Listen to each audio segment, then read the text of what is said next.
नमस्कार, बहुत स्वागत है आप सभी का मसला में। मैं हूं आपके साथ चेतन पाठक। नूंह में हुई हिंसा के तीसरे दिन भी राज्य के 4 जिलों में हालात तनावपूर्ण बने हुए हैं। चारों जिलों में पैरामिलिट्री फोर्स की 20 कंपनियां तैनात की गई हैं। हिंसा में मरने वालों की संख्या बढ़कर अब 7 हो गई है। 6 मौतों का ब्यौरा पहले ही आ चुका था। 7वीं मौत की डिटेल अभी सामने नहीं आई है। नूंह में बुधवार देर रात कर्फ्यू के दौरान तावडू इलाके में कुछ लोगों ने 2 धार्मिक स्थलों पर आगजनी की। पुलिस ने मौके पर पहुंचकर स्थिति संभाल ली। पलवल में बुधवार रात 3 दुकानों, 2 धार्मिक स्थलों और एक टेम्पो में आग लगा दी गई, जिसके बाद पुलिस ने अलग अलग थानों में 265 लोगों के खिलाफ 5 एफआईआर दर्ज की हैं। नूंह, पलवल, फरीदाबाद और गुरुग्राम के सोहना, मानेसर और पटौदी में 5 अगस्त तक इंटरनेट और एसएमएस सेवाएं बंद कर दी गई हैं। हालांकि सीईटी स्क्रीनिंग टेस्ट को देखते हुए आज दोपहर करीब 1 बजे से 4 बजे तक 3 घंटों के लिए यह बैन हटाया गया था।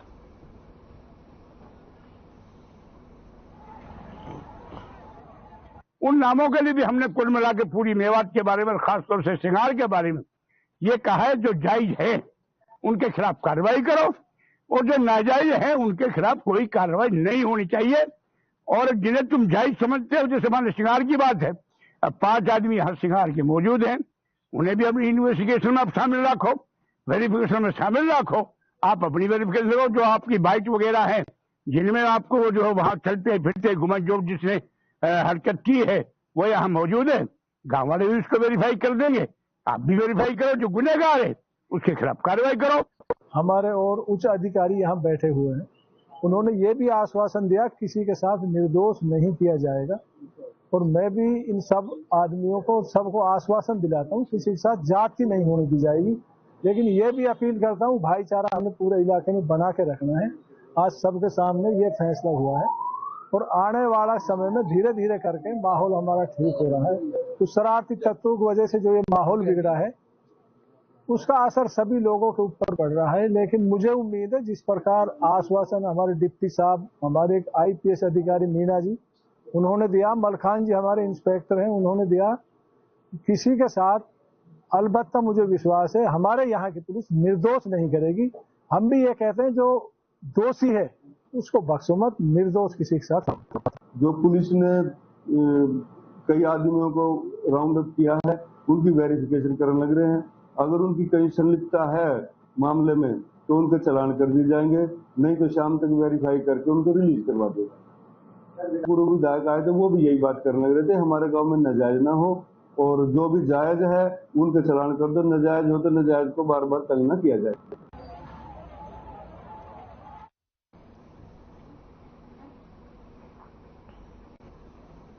और इस मुद्दे पर चर्चा के लिए आज हमारे साथ कुछ मेहमान जुड़े हैं। सबसे पहले जल्दी से उन सभी से आपको रूबरू करवा देते हैं। हमारे साथ बजरंग दास गर्ग जुड़े हैं, कांग्रेस प्रवक्ता हैं। हमारे साथ कृष्ण कुटेल जुड़े हैं, इनेलो प्रवक्ता। महाराज सिंह हमारे साथ जुड़े हैं, पूर्व आईजी हैं। साथ ही हमारे साथ कुलभूषण भारद्वाज जुड़े हैं, वीएचपी नेता। आप सभी मेहमानों का बहुत स्वागत है आज की इस डिबेट में। सर, लगातार जैसे आप सबको पता होगा, नूंह हिंसा पर हम लोग लगातार बात कर रहे हैं। क्या कुछ वहां पर चल रहा है, क्या कुछ अपडेट्स हैं, इस बारे में हम लगातार अपने दर्शकों को बता रहे हैं और बातचीत इस पर कर रहे हैं। मैं सबसे पहले सीधा बजरंग दास जी आपके पास ही आना चाहूंगा। बजरंग दास जी, नूंह में जो हिंसा हुई है, किस तरीके से नूंह को सुलगाया गया है? लगातार ये कहा जा रहा है कि इसके पीछे कोई मास्टर प्लान बनाया गया है, मास्टरमाइंड है। और ये भी बात सामने आई है कि हालांकि लगातार पुलिस प्रशासन इस पर काम कर रहा है, सुरक्षा बढ़ाई जा चुकी है, अलग अलग कंपनियां तैनात की जा चुकी हैं, केंद्र से मदद मंगाई जा रही है। उसके बावजूद भी खबर यह है कि बुधवार यानी कल रात को कई जगह एक बार फिर आगजनी हुई है। कुछ उपद्रवी अभी भी बाहर आ रहे हैं, क्या कुछ कहेंगे? चेतन जी, ये बहुत दुखदाई घटना है। इतने भारी दंगे होना और दंगों के अंदर लगभग 2 पुलिस कर्मचारी और 5 व्यक्ति मर जाना। हाँ। और अरबों रुपए, करोड़ों नहीं अरबों रुपए का नुकसान, मकान जला देना, दुकानें जला देना, फैक्ट्री जला देना, यहाँ तक कि मोटरसाइकिल का शोरूम लूट लेना, कितना भारी नुकसान जनता का हुआ है। जब सरकार को पता था और लगातार बार बार चेतावनी आ रही थी। खुद मुख्यमंत्री ने माना है आशंका थी, दंगे की आशंका थी, तो सरकार सोई हुई थी क्या? सरकार ने दंगे रोकने के लिए कार्रवाई क्यों नहीं करी? जहां दंगे होने की आशंका थी, आज उन्होंने पूरे देश की पुलिस फोर्स यहां लगा दी, आप उस टाइम क्यों ले आई? मैं ये पूछना चाहता हूं, आप देखिए, बड़े चंपे की बात है, हरियाणा का मुख्यमंत्री जिम्मेवारी लेने के बजाय क्या कहता है कि मैं जनता की, हर व्यक्ति की पुलिस सुरक्षा नहीं कर सकती। तो तुम किस बात का टैक्स जनता से ले रहे हो? किस बात का आप जनता की सुरक्षा ही नहीं कर सकते, जबकि किसी भी स्टेट है, हर स्टेट के मुख्यमंत्री की, सरकार की जिम्मेदारी होती है जनता की, मतलब जान माल की सुरक्षा करना। ये सरकार पूरी तरह से विफल सिद्ध हुई है।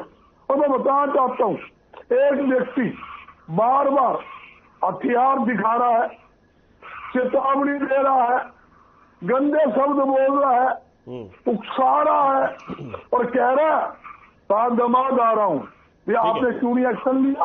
आपने एक्शन क्यों नहीं लिया?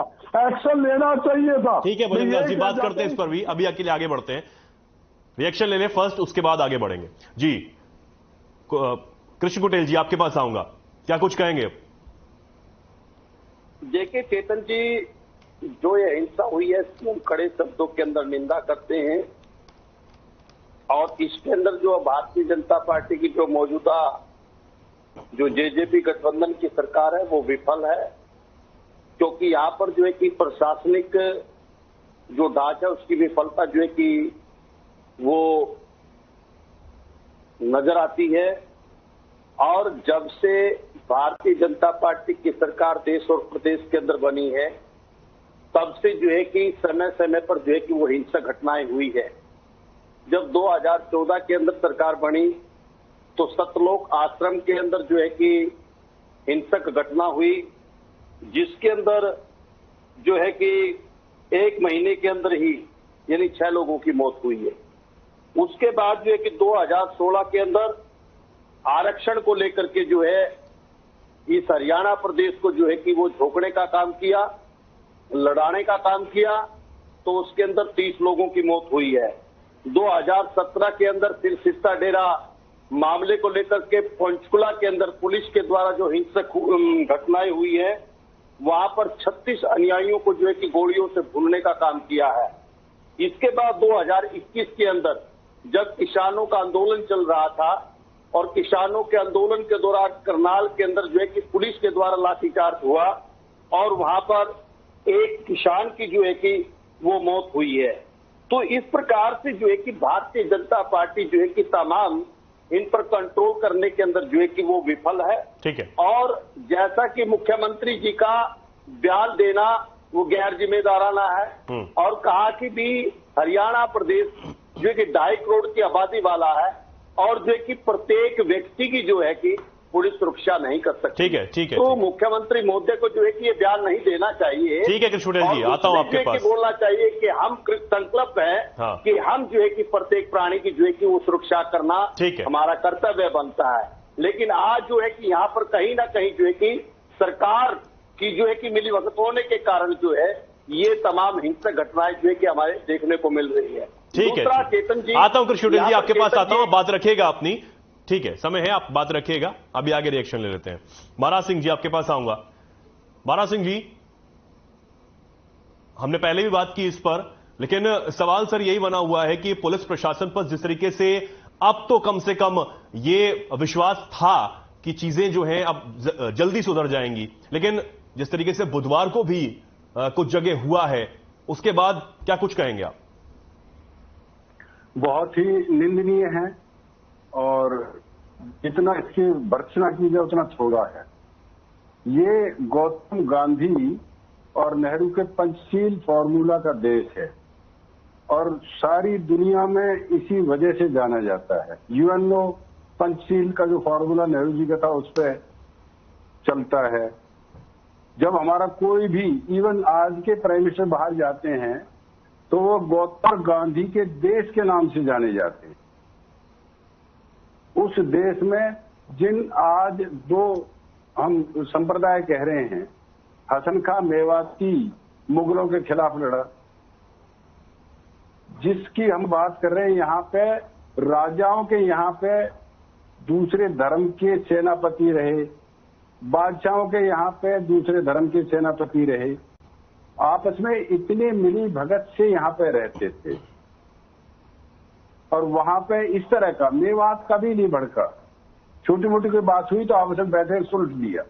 अब जो इतनी जान और माल का नुकसान हुआ है और उसका जो हम गुड़गांव खास तौर से, जहां पे मल्टीनेशनल कंपनियां हैं, हमारे जो चीफ मिनिस्टर साहब ये बयान दे रहे हैं कि हम सिक्योरिटी नहीं दे सकते, तो कोई मल्टीनेशनल कंपनी यहाँ पर किस लिए अपना पैसा इन्वेस्ट करेगा? अब तक गुड़गांव हरियाणा का सबसे ज्यादा रेवेन्यू इकट्ठा करने वाला डिस्ट्रिक्ट था। जहां सिक्योरिटी की बात होगी वहां पर कोई भी मल्टीनेशनल कंपनी, इवन एक आम आदमी भी वहां पे क्यों इन्वेस्ट करेगा? सबसे बड़ा नुकसान जो हुआ है, जहां जिन्होंने झेला उनका तो हुआ ही है, लेकिन सबसे बड़ा नुकसान गुड़गांव डिस्ट्रिक्ट का उससे भी बड़ा हुआ है, जो पूरे हरियाणा में सबसे ज्यादा रेवेन्यू इकट्ठा करता था। वहां इनकम ही बंद होगी, वहां से रेवेन्यू नहीं होगा, तो किस पे असर पड़ा इस बात का? और हमारे जो चीफ मिनिस्टर महोदय हैं वो कहते हैं हम नहीं दे सकते सिक्योरिटी। आपके याद होगा जब किसान का वो चल रहा था, उसमें भी उन्होंने कहा था कि लाठी खुद उठा लो किसानों के खिलाफ। और अब क्या कह रहे हैं वो? अब भी यही कह रहे हैं एक तरह से, जो ये कह रहे हैं मेरे बस की सिक्योरिटी नहीं है, तो इसका मतलब खुद लाठी उठा लो। फिर 144 क्यों लगा रखी है आपने यहाँ पे? फिर कर्फ्यू क्यों लगा रखा? फिर तो दोनों को कह दो कि तुम जो जीतेगा ठीक है, नहीं जीतेगा हारेगा जो हार जाएगा। मतलब एक चीफ मिनिस्टर इतनी हल्की बात करे, ये तो बहुत बड़ी बात है। दूसरा, जो आप प्रशासन की बात कर रहे हो, होम मिनिस्टर साहब और मुख्यमंत्री महोदय दोनों ने ये कहा कि इसमें साजिश की बू आ रही है। इनके जो अपना स्पीकर महोदय, उन्होंने कहा कि इनपुट था। इनका जो डिप्टी सीएम है वो कहता चूक हुई है। इनके जो सेंटर में मिनिस्टर इंद्रजीत जी, वो कह रहे हैं कि जो ये निकली शोभा यात्रा, इसमें हथियार क्यों थे? मतलब जब इनके मंत्री ही, इनके पार्टी के जो पदाधिकारी, वो ही इनके जो साथी मंत्री हैं, वो ही इस पर क्वेश्चन मार्क लगा रहे हैं, तो कौन ये कहे कि भाई गलत नहीं हुआ और सरकार विफल है, प्रशासन विफल है? और कौन कहेगा? और अभी एक मैंने और सुना कि बजरंग दल के जो हमारे साथी हैं, वो जाटों से रिक्वेस्ट कर रहे हैं कि आप हमारी मदद करो। तो इसका मतलब जो चीफ मिनिस्टर है, एक मिनट सुन लीजिए मेरी, इसका मतलब जो चीफ मिनिस्टर है वो बजरंग दल वालों से कह रहे हैं कि भाई तुम एक अपनी अलग से फोर्स तैयार कर लो और वो लड़ती रहेगी, क्योंकि उन्होंने तो कह दिया मेरे बस की नहीं है। ठीक है, जाटों को शामिल कर लो, फिर दूसरों को शामिल कर लो। ठीक है, लौटूंगा आपके पास में। किसी और को शामिल कर लो, फिर किसी और को शामिल कर लो। जी जी जी, ठीक है, लौटता हूं सर आपके पास में। कुलभूषण भारद्वाज जी, आपके पास आना चाहूंगा। सर, क्या कुछ कहेंगे पहले तो आप अभी की स्थिति पर, और साथ ही ये भी बता दीजिए कि वीएचपी की जो बात सरकार से की गई, आपकी तरफ से सरकार से की गई, वो कहां तक पहुंची है? अभी स्थिति सामान्य हो रही है धीरे धीरे। पहली बात तो ये है, और जितने भी, चाहे मेवात क्षेत्र है, चाहे गुरुग्राम है, पलवल है, रेवाड़ी है, जैसा जहां पर भी एक शांति का संदेश, आपसी भाईचारे का संदेश, वो हमारे माध्यम से लगातार उस पर प्रयास किए जा रहे हैं। और हम चाहते हैं कि तुरंत जल्दी से जल्दी जो हमारा भाईचारा है वो पुनः स्थापित हो, जो भी उसके अंदर कटुता है वो समाप्त हो। दूसरी बात, आपने कहा कि सरकार से जो वीएचपी ने कहा है, जानकारी दी है उनको, तो उस पर हमने कल हमारे राष्ट्रीय महामंत्री आए थे और उन्होंने स्पष्ट रूप से कहा है कि जो भी बिंदु हैं, चाहे वो संपत्ति के नुकसान है, चाहे वो शहादत हुई है वहां पर, हमारे दो जो होमगार्ड के साथ भी उनकी शहादत हुई। हमारे और जो साथी हैं जिनकी शहादत हुई है, बजरंग दल या विष्णु कुशल के जो भी हमारे साथी हैं, चाहे वो अभिषेक जी हैं, चाहे वो प्रदीप शर्मा जी हैं, और चाहे और जो जानकारी उनको बता रहे हैं, तो उनको भी जो है एक आर्थिक मदद उनको मिलनी चाहिए। ये जानकारी कल हमने हमारे प्रांत के राष्ट्रीय अधिकारी हैं जो उन्होंने अपनी बात को सरकार तक पहुंचाया है। अभी तक का इनपुट ये है। ठीक है, मेरा एक सवाल और आपसे जी, आ रहा हूं बजरंग दास जी, इसके बाद आपके पास ही आ रहा हूं। सर, एक और सवाल मेरा आपसे ये है कि अभी जैसे आपके साथी प्रवक्ता हैं सारे बैठे हुए हैं, उनसे उन्होंने बताया कि किस तरीके से मुख्यमंत्री की तरफ से जो बयान सामने आया उस पर आप क्या कुछ सोच रखते हैं, क्या कुछ कहना चाहेंगे? नहीं, निश्चित रूप से जो है प्रांत के मुख्यमंत्री का इस प्रकार से जो बयान आया है, तो उसके अर्थ जो है, उसका अर्थ देखने वाली बात। उसका अर्थ क्या है? ये जो सुरक्षा है वो हमारी आपसी भाईचारे से ही हम मजबूत होंगे। हम एक दूसरे को आश्वासन दें, हम एक दूसरे को सहयोग करें, और हम जो हमारी हिंदू मुस्लिम सिख ईसाई सभी भारतीय भाई भाई जो हम अक्सर इस बात की तरफ बढ़ते हैं, और हमारा देश नहीं, फ्रांस से तो आया सर, बाहर से तो आया ही है कि हिंसा को रुकवाया जाए, हिंसा को जो है वो ना हो, लेकिन हरियाणा के मुख्यमंत्री ने भी बयान दिया है कुछ, वो तो सुना ही होगा आपने। बिल्कुल, उस बयान को जो उन्होंने बयान दिया है उसको लेकर हम उस पर निश्चित रूप से मैं समझता हूं कि एक प्रांत के जो मुख्यमंत्री हैं उनको इस प्रकार का बयान की अपेक्षा हमें नहीं है। नहीं, किसकी बात कर रहे हैं आप? मैं माननीय मुख्यमंत्री जी के बयान की आप बात कर रहे हैं, मैं उसकी बात कर रहा हूं। ठीक है, ठीक है। बजरंग दास जी, देखिए चेतन जी, ये बात ठीक कहा उन्होंने। मुख्यमंत्री जी का बयान बहुत निंदनीय बयान था, जबकि मुख्यमंत्री की पूरी जिम्मेदारी बनती है प्रदेश के आम नागरिक की जान माल की सुरक्षा करना। मैं पूछना चाहता हूं, हमारे सीनियर आईपीएस जो रिटायर बैठे हैं महाराजा जी, उनको सारी बात का पता है। ये सीआईडी में भी रहे हैं और पूरे महकमे के अंदर, लू के अंदर भी ड्यूटी रही, हरियाणा के अंदर हर जिले के अंदर इनकी ड्यूटी रही है। कहाँ हरियाणा की सीआईडी गई, कहाँ केंद्र सरकार की आई भी गई? तो इतना बड़ा जो कांड हो गया, कोई भी जुलूस निकलता है, हम भी धार्मिक जुलूस निकालते हैं, महीने में हमारे दुनिया भर के फंक्शन होते हैं, जुलूस भी निकालते हैं, प्रदर्शन भी करते हैं, फंक्शन भी करते हैं, लाखों लोग भी आते हैं, मगर जब भी हम कार्यक्रम करते हैं हम जिला प्रशासन से परमिशन लेते हैं। परमिशन के हिसाब से हमें तो आप कह रहे हैं हमारे इस यात्रा के लिए, इस शोभा यात्रा के लिए परमिशन नहीं ली गई थी? इस बात के नहीं कह सकता मैं, नहीं ली गई, मगर जिस हिसाब से जो आंकड़ा था, 5000 का आंकड़ा था उनका जो आए थे, उसी हिसाब से सिक्योरिटी लगनी चाहिए थी। जब 2 दिन से आपसी में विवाद चल रहा था, एक आदमी कह रहा है तेरा दामाद आ रहा है, रोक लेना वेदवाद को, एक जगह पूछो, वहां पूछो, और आप देखिए धार्मिक जुलूस आप निकालोगे, तलवार गाड़ी में रखोगे, हथियार लेके चलोगे, भगवान की पूजा करने जा रहे हो, भगवान देवी देवताओं के नाम ले रहे हो। एक तरफ हम धार्मिक पूजा करने जा रहे हैं, देवी देवताओं का नाम लेने जा रहे हैं, और हम दूसरी तरफ हथियार लेके जा रहे हैं। आप इसमें देखिए दूसरी तरफ नहीं, और जो पत्थरबाजी कर रहे थे, जिन्होंने जमा करके रखे हुए थे, उनके बारे में बिल्कुल गलत किया। मैं कहता हूँ दंगा करने वालों के खिलाफ सख्त से सख्त कार्रवाई होनी चाहिए। किसी भी बिरादरी का, किसी भी समाज का हो, दंगा भड़काने वाले हैं उनके खिलाफ भी होना चाहिए। दंगे के अंदर साजिश की है उनके, मैं पूछना चाहता हूँ, बार बार हरियाणा क्यों जलाया जाता है? जब किसान आंदोलन हुआ, जब पगड़ी बांध के कोई किसान आया तो क्या कहते थे? ये खालिस्तानी है। जो किसान देश का अन्नदाता है, वो अपनी हक की लड़ाई लड़ता था, वो क्या कहते थे? आतंकवादी है। 750 किसान शहीद हो गए। मैं पूछना चाहता हूँ, 750 किसान हुए, देश के प्रधानमंत्री जी ने, नरेंद्र मोदी जी ने, मनोहर लाल खट्टर जी ने एक बार भी एक भी शहीद के ऊपर दुख प्रकट किया क्या? अब पूछना चाहता हूँ, 2-3 कृषि कानून लाए, मुख्य प्रधानमंत्री कहा कि कृषि कानून किसान के हित में, हम किसी कीमत पर वापस नहीं लेंगे। 13.5 महीने बाद 750 किसान शहीद होने के बाद खुद टीवी पाया कहते हैं भाई हमारी भूल हो गई, मैं 3 कृषि कानून वापिस लेता हूँ। 750 आदमी मरवा कर आप वापिस लेते हो। यही बात मेवात की है, यही मणिपुर की है। ये मणिपुर बनाना चाहते हैं। मैं ये पूछना चाहता हूँ कि किसकी जिम्मेवारी बनती है?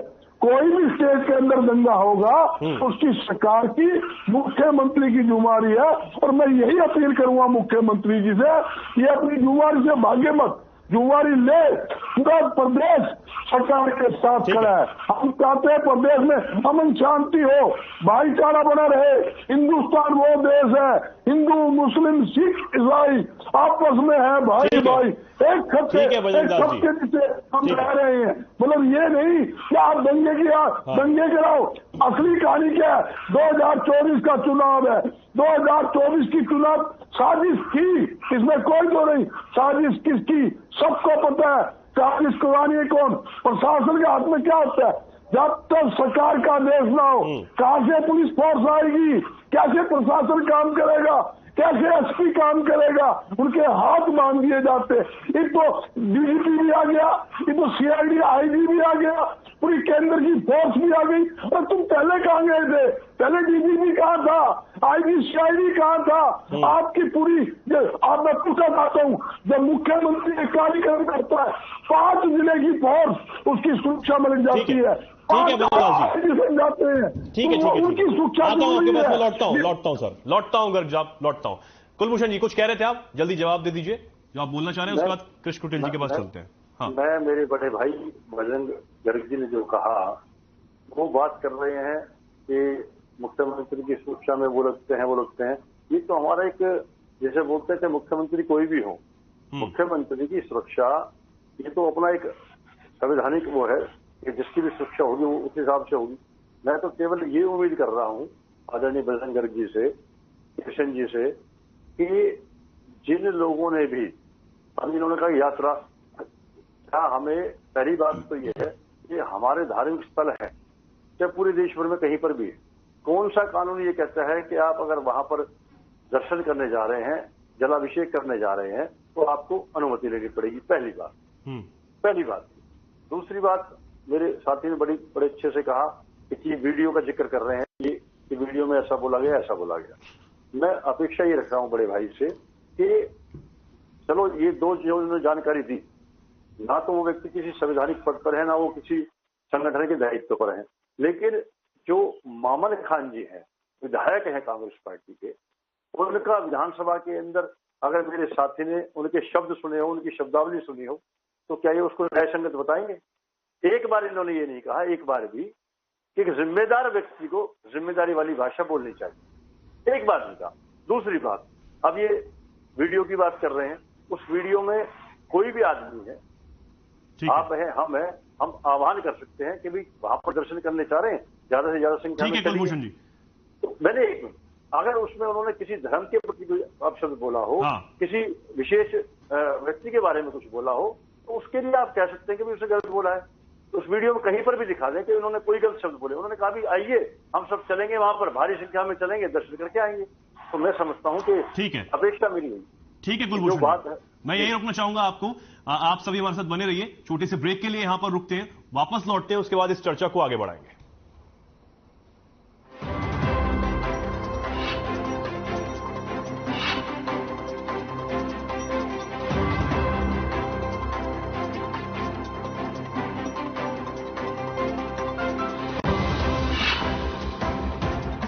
अधिकांश लोगों की धारणा है कि आयुर्वेदिक इलाज स्लो और लंबा होता है और गंभीर रोगों को हैंडल नहीं कर सकता, लेकिन जीवा आयुर्वेद ने लोगों की सोच को बदल कर रख दिया है। जीवा आयुर्वेद ने 20 लाख से अधिक पेशेंट्स की पर्सनलाइज्ड चिकित्सा की है और 400 से अधिक स्टाफ आपकी सेवा में अवेलेबल है। यदि आपको लगता है कि आपकी बीमारी ठीक नहीं हो रही है तो एक बार जीवा आयुर्वेद में जरूर कॉल करिए। तो आज ही 89 29 10 40 40 पर कॉल करिए। मेरे जैसा कोई दूसरा चुलबुलापन जिसकी हर बात में खुल जाए, जिंदगी में रंग भर दे। मेरी जैसी मेरी अपनी पताका। पताका चाय, गजब का स्वाद। अष्टेलारल कैप्सूल भारत की प्राचीन विधि से निर्मित यूरिनल, किडनी एवं लिवर की सभी समस्याओं में लाभदायक। अष्टेलारल कैप्सूल आयुर्वेद का वरदान। देखें कौन नया खिलाड़ी आया है, समझा देते हैं। कैसे समझाएंगे?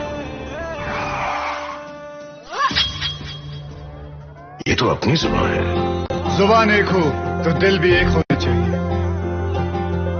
विमल, बोलो जुबान केसरी। अधिकांश लोगों की धारणा है कि आयुर्वेदिक इलाज स्लो और लंबा होता है और गंभीर रोगों को हैंडल नहीं कर सकता, लेकिन जीवा आयुर्वेद ने लोगों की सोच को बदल कर रख दिया है। जीवा आयुर्वेद ने 20 लाख से अधिक पेशेंट्स की पर्सनलाइज्ड चिकित्सा की है और 400 से अधिक स्टाफ आपकी सेवा में अवेलेबल है। यदि आपको लगता है कि आपकी बीमारी ठीक नहीं हो रही है तो एक बार जीवा आयुर्वेद में जरूर कॉल करिए। तो आज ही 89 29 10 40 40 पर कॉल करें।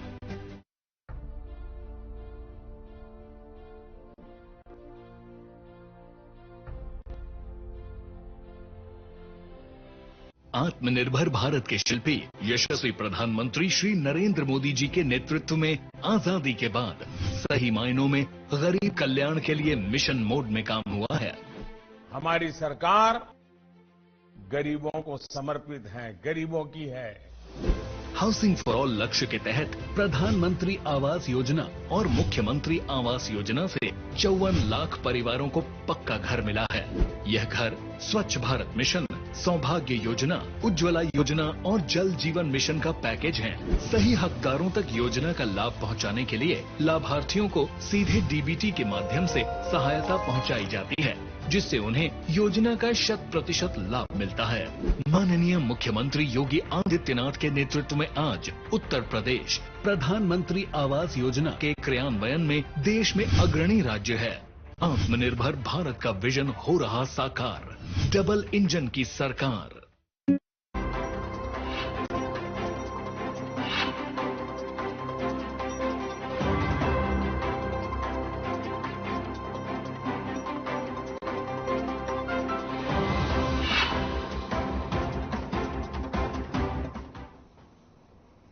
ब्रेक के बाद आप सभी का एक बार फिर बहुत स्वागत है। हम लोग चर्चा कर रहे हैं कि नूह में जो हिंसा भड़की है उसमें अब तक क्या कुछ हो रहा है, पुलिस व्यवस्था अब क्या कुछ कर रही है, कितनी व्यवस्था यहां पर की गई है, क्या कुछ बयान आ रहे हैं, इस पर चर्चा हमारी चल रही है। हमारे साथ जो मेहमान जुड़े हैं आप सभी का एक बार फिर मैं स्वागत करना चाहूंगा।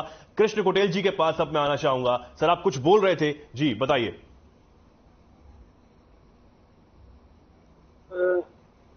अभी हमारे कांग्रेस के प्रवक्ता भी बोल रहे थे, हमारे पूर्व में आईपीएस अधिकारी रहे, उन्होंने भी आप रख और भाई भूषण जी ने भी बहुत बातें रखी है।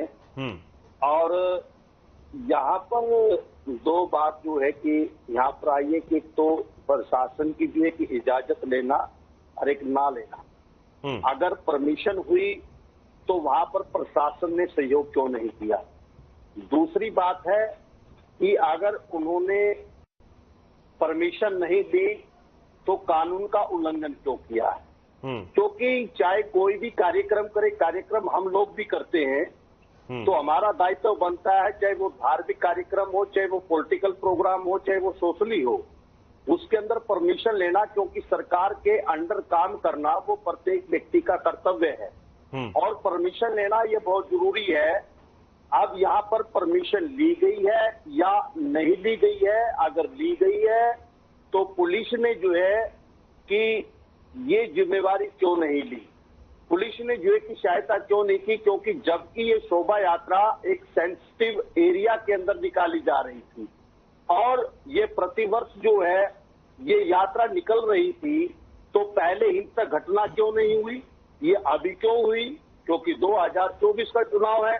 ये सरकार के ऊपर सवालिया निशान जो है ये इंगित करता है कि यहाँ पर जो है कि सरकार भी जो है कि इस कार्यक्रम को लेकर के वो सबके दायरे के अंदर है, क्योंकि वो भी स्पष्ट नहीं है। दूसरा, जब इतनी बड़ी हिंसक घटना जो है कि गुरुग्राम क्षेत्र के अंदर जो हुई है और फिर पूरे हरियाणा के अंदर जो है कि जगह जगह के अंदर जुलूस निकाल करके जो है कि लोगों को जो है कि बरगलाने का काम जो है कि वो लोग कर रहे हैं, तो ये बात गलत है कि सरकार को तुरंत प्रभाव से जो है कि एक्शन लेना चाहिए। धारा 144 लगा करके जो है लोगों पर अंकुश लगाने का काम करे, शांति जो है कि वो स्थापित करने का काम करे। दूसरा, यहाँ पर जो देखने को मिल रहा है कि शोभा यात्रा के दौरान जो है कि लोग हथियार लेकर के आए। दूसरी बात है कि भी जिन्होंने हथियारों को जमा किया हुआ है, तो जो इस घटना के अंदर जो दोषी है उसके खिलाफ कार्रवाई हो। इसमें चाहे शोभा यात्रा निकालने वाला हो। नहीं, कृष्ण कुटेल जी, मेरा एक सवाल आपसे है कि आप ये कह रहे हैं कि जो हथियार लेके आए, हथियार जमा किए गए थे, आप क्या कहना चाहते हैं कि ये जो सब हथियार का जो हथियारों की बात आप कर रहे हैं, क्या पुलिस की नजर में ये सब कुछ नहीं था? आप ये कह रहे हैं? जो बयान उन्होंने दिया आज भी कड़ी शब्दों के अंदर निंदा करते। दूसरा, इसकी उच्च स्तरीय जांच कराई जाए और उच्च न्यायालय से जांच हो, ताकि दूध का दूध और पानी का पानी हो, ताकि इसके अंदर दोषी जो है कि वो कौन है, दोषी जो है तो उसको कड़ी से कड़ी सजा का प्रावधान जो है वो सरकार के द्वारा जो है कि वो होना चाहिए। नहीं, कृष्ण कुटेल जी, आवाज पहुंच रही है मेरी आप तक? मैंने आपसे कुछ एक सवाल आपसे पूछा है कि आप ये कह रहे हैं कि जो हथियार वहां पर जो शोभा यात्रा में लोग लेके पहुंचे, हिंदू संगठन के जो लोग थे, क्या आप ये कहना चाहते हैं कि पुलिस पर इसकी नजर नहीं थी, यानी कि पुलिस की नजर में ये सब नहीं था? देखिए, जब वीडियो वायरल होता है, हाँ, और वीडियो वायरल होने के बाद जो वहां का एसपी है वो छुट्टी लेकर के चला जाता है, तो यहां पर भी सवालिया निशान पैदा होता है। तो वो क्यों छुट्टी लेकर के क्यों गया? क्योंकि शोभा यात्रा को उसने गंभीरता से क्यों नहीं लिया? ठीक है, महाराज सिंह जी, आपके पास आना चाहूंगा, क्योंकि सर आप भी काफी लंबे समय तक प्रशासनिक सेवा में रहे हैं, बड़े पद पर रहे हैं। आपके सामने किस तरह की चुनौती अपने सर्विस टाइम पे आई है, और क्या अगर ऐसी चुनौतियां आपके सामने आई तो आपने किस तरीके से उसे टैकल किया? क्या नहीं पता होता पुलिस प्रशासन को ऐसा कुछ हो सकता है? क्योंकि आप सोशल मीडिया का जमाना है, गृह मंत्री अनिल विज भी ये कह चुके हैं कि सोशल मीडिया एक अहम भूमिका इसमें सोशल मीडिया की तरफ से निभाई गई है। लोगों ने पोस्ट शेयर किए हैं, लोगों को बरगलाया है, लोगों तक इस हिंसा में शामिल होने की बात पहुंचाई गई है। तो क्या पुलिस इन सब पर नजर नहीं रखती सर? पहले तो जो परमिशन की बात चल रही है, हाँ, विश्व हिंदू परिषद ने ये कहा है शुरू में ही, प्रशासन पर सवाल उठाए कि जब हमने 6 महीने पहले आशंका जाहिर की, फिर भी प्रशासन कहां सोता रहा। ये एक बात चली थी मीडिया में भी। तो इसका मतलब ये है कि उन्हें परमिशन तो ली है, जो मैंडेटरी भी है, बिल्कुल, उसके बाद भी प्रशासन सोया रहे। और फिर जब दोनों तरफ के एक दूसरे के खिलाफ सोशल मीडिया पर पोस्ट चल रही है, उसके बाद भी एक प्रिवेंटिव एक्शन की बात होती है। हमारे वकील भाई साहब जानते हैं, सभी जानते हैं, खैर आजकल तो बात जो देसी भाषा में 107 की बात करते हैं या जो भी कुछ हो, वो पुलिस को जब दोनों तरफ से ऐसी बातें चल रही थी तो उन्हें प्रिवेंटिव एक्शन लेना चाहिए था और दोनों पक्षों को ये तसल्ली देनी चाहिए थी कि हमने जो शरारती तत्व दोनों तरफ के हैं, जो इस चीज में आग में घी डाल रहे हैं, उनको हमने सबको काबू कर लिया है और इसमें वो चिंता की बात नहीं है, सब कुछ ठीक होगा। उन्होंने किसी भी पक्ष को, जब विश्व हिंदू परिषद उनके ऊपर क्वेश्चन मार्क लगा रहे हैं, जो वहां पे दूसरा ग्रुप है वो उन पर क्वेश्चन मार्क लगा रहा है, हम टीवी पे बैठ के उन पर क्वेश्चन मार्क लगा रहे हैं, तो प्रशासन कहाँ है? प्रशासन के पास इनपुट होते हैं, ये इनके स्पीकर ने कहा, ज्ञानचंद जी ने कहा, ये इनपुट थे। साजिश की बात मुख्यमंत्री महोदय और होम मिनिस्टर साहब दोनों कह रहे हैं। तो साजिश की बात, इनका मतलब ये है कि उनके पास भी ये तो था कि साजिश रची जा रही है। प्रशासन कहाँ? जिससे कोई सा पक्ष भी खुश नहीं, जिससे आम आदमी भी खुश नहीं, प्रशासन की भूमिका तो क्वेश्चन मार्क लग ही रहा है ना। हथियार जैसे इंद्रजीत जी ने कहा कि भाई शोभा यात्रा में भी हथियार लेके क्यों गए, हमें नहीं पता। उस पर आए सोशल मीडिया पर हमने देखा नहीं, लेकिन जैसे अब इतना बड़ा आदमी कह रहा तो हम मान लेंगे। और उधर से पत्थर और हथियार चले वो सबने देखे ही है, और 7 जाने जा चुकी हैं। वो जब हथियार चले हैं तो ही तो गई, वो वैसे तो जाए नहीं।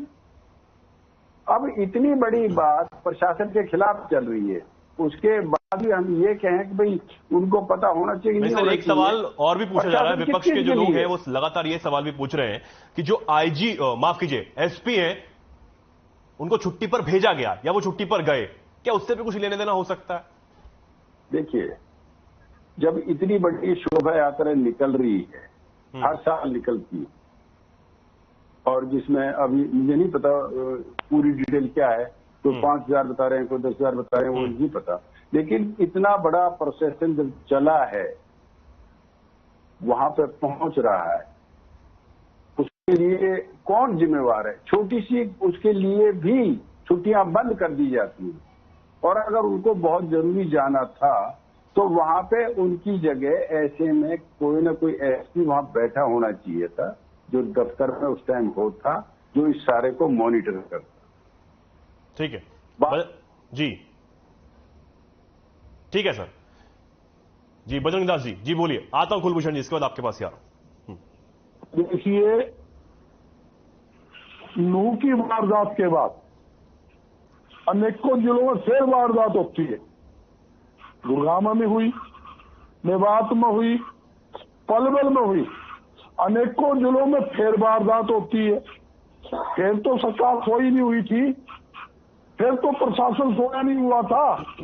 सरकार ने क्या कदम उठाए? मैं ये कहना चाहता हूं, दंगा करने वाले किसी के रिश्तेदार नहीं होते, दंगई हमारे देश के दुश्मन है। और मैं बताना चाहता हूं, जहां सरकार की बात है, आज भी आरसी के अंदर बहुत बड़ा प्रदर्शन बजरंग दल ने किया। मैं आपको वीडियो सुनाता हूं, वीडियो उन्होंने क्या बयान दिया है, कितना भड़काऊ बयान, आप सोच नहीं सकते। आप सुनो, इसका बयान सुनोगे ना, ठीक है, इसके अंदर सुनो, स्पष्ट चेतावनी दी है, कोई भी रेडी मुसलमान लगाएगा बचेगा नहीं। तो इतना बड़ी भारी, देखिए नहीं, ठीक है बजरंग दास जी, आप अपनी बात रखिए, समय का थोड़ा अभाव है, उसके बाद हम कुलभूषण जी से सवाल नहीं, मैं बता रहा हूँ, आज आरसी के अंदर प्रदर्शन लगाते पुलिस प्रशासन साथ था जुलूस के साथ, और खुली चेतावनी दी गई है, यहाँ तक की चेतावनी दी गई है मोहल्लों को काट दिया जाएगा। आप बताइए, ये दंगे भटकाने की बात है नहीं है?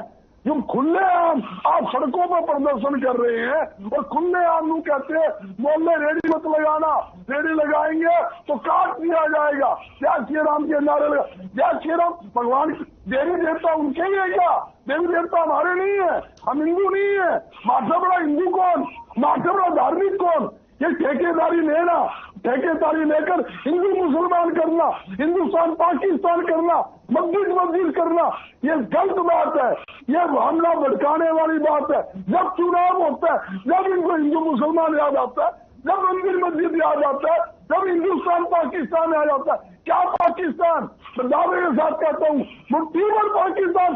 बार बार देश का प्रधानमंत्री हमें डराता है, पाकिस्तान का नाम लेके। अरे भारत की सेना को देश का प्रधानमंत्री, रक्षा मंत्री ठीक है, यही रुकना चाहूंगा आपको मैं। आगे बढ़ते हैं, कुलभूषण जी के पास जाते हैं। कुलभूषण जी, लास्ट रिएक्शन के लिए आपके पास आया हूं, समय का थोड़ा अभाव है सर, 30 सेकंड आपके पास, अपनी बात रखिए जी। देखिए, ठीक है बजरंग दास जी, हाँ सुन लीजिए। मामला को भड़काने की बात करते हैं, ठीक, बोलिए कुलभूषण जी, बोलिए। बजरंग जी जरा शांत हो तो मैं कुछ बोलूं ना, वो उनका बीपी बढ़ गया है। ठीक है, हो गए, बोलिए। तो अभी आदरणीय हमारे बहुत सम्मानित हैं और मैं इनका बड़ा सम्मान करता हूं, महाराज सिंह जी का। इन्होंने बड़ी निष्ठा के साथ, ईमानदारी के साथ पुलिस सेवा की है और बड़े सुलझे हुए व्यक्तित्व हैं। अभी इन्होंने कहा कि परमिशन ले रखी थी, मैं इनका आभार व्यक्त करता हूं कि इन्होंने सच्चाई से अवगत कराया। दूसरी बात, अभी महाराज जी ने कहा कि सांसद ने कहा कि भाई हथियार की बात, हालांकि और उन्होंने साथ में ये भी कह दिया ये हमने सोशल मीडिया पर सुना है, हथियार देखे नहीं। तो मैं कहना चाहूंगा किसी भी साथी के पास कोई भी हथियार नहीं था। गाड़ी में बच्चे थे, माताएं थी, बहनें थी, भाई थे, हमारे ये लोग थे। एक भी व्यक्ति के पास कोई हथियार नहीं था। अब किशन जी ने कहा कि सेंसिटिव क्षेत्र में जब आप जा रहे हो, सेंसिटिव क्षेत्र में क्यों भाई सेंसिटिव, हमने तो ऐसा नहीं माना वो सेंसिटिव क्षेत्र है। हम तो ये मानकर चल रहे थे वहां पर कि हमारे देवी और देवताओं के मंदिर हैं, उन मंदिरों में हम जाएंगे, मत्था टेकेंगे, अपनी श्रद्धाओं वहां व्यक्त करेंगे और वहां से वापस आ जाएंगे। तो सेंसिटिव क्षेत्र क्यों सेंसिटिव क्षेत्र, आप बताइए किस कारण से सेंसिटिव क्षेत्र इन्होंने कहा? क्या हमें अधिकार नहीं है?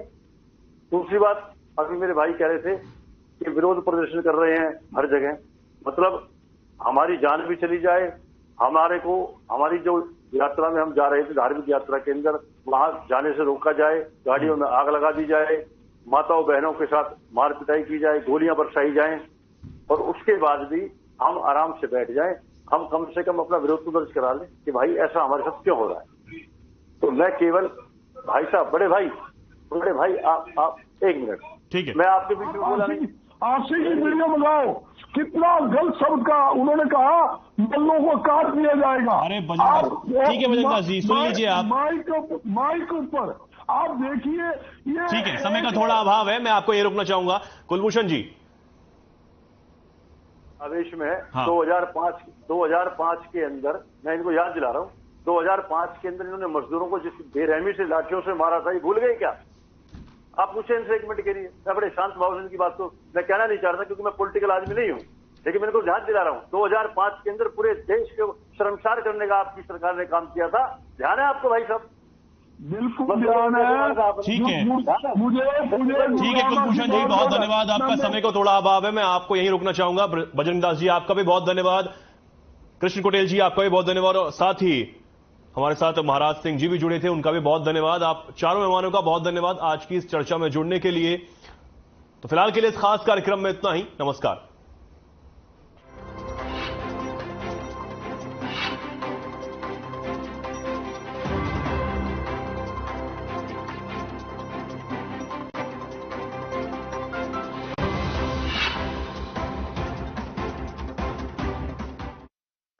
Hey Mom,